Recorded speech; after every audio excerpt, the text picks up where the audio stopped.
La story nostalgie. La story nostalgie. Brice de Passe.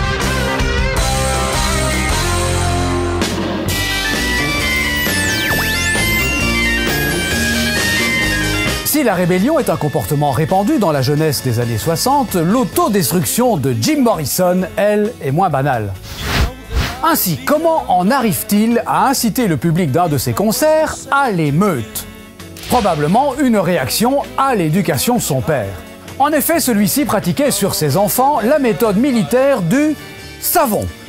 C'est-à-dire pas de châtiment corporel, mais des cris, l'engueulade, jusqu'à ce que le gosse pleure et finisse par reconnaître ses torts. Je vous laisse imaginer les scènes. La légende veut qu'un ami des parents de Jim leur ait fait écouter le premier album des Doors. Après l'avoir entendu, son père lui aurait écrit une longue lettre dans laquelle il lui déconseille vivement de chanter ou de faire du rock, car il n'a aucun talent dans ce domaine. On doit bien sûr souligner la perspicacité de l'officier de marine, puisque les 6 albums que les Doors vont enregistrer ne se vendront qu'à 140 millions d'exemplaires au cours des décennies suivantes. Mars 1971, Jim Morrison débarque à Paris pour y vivre son rêve de littérature française avec Baudelaire, Céline, Rimbaud et Artaud dans ses valises. Il a l'intention de découvrir la ville à pied et il ne sera pas seul puisqu'il rejoint sa compagne de toujours, Pamela Coulson. Leur relation fut durant leur courte existence tumultueuse. Il y eut des séparations et des infidélités. Notoire avec Nico du Velvet Underground ou encore Grace Slick du Jefferson Airplane. Une journaliste lui prête une relation d'un soir avec Janis Joplin et la légende veut qu'il ait couché avec des hordes de groupies.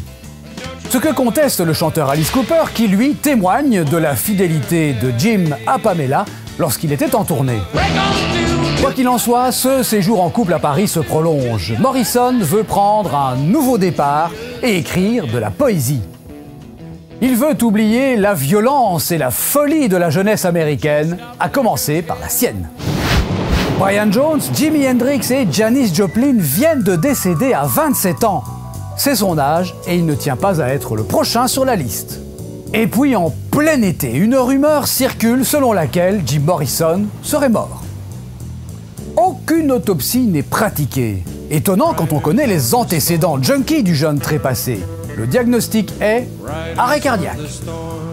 Sam Bernett, bien connu des milieux rock, affirme que Jim Morrison serait décédé d'une overdose d'héroïne dans les toilettes de la boîte de nuit dont il était le gérant.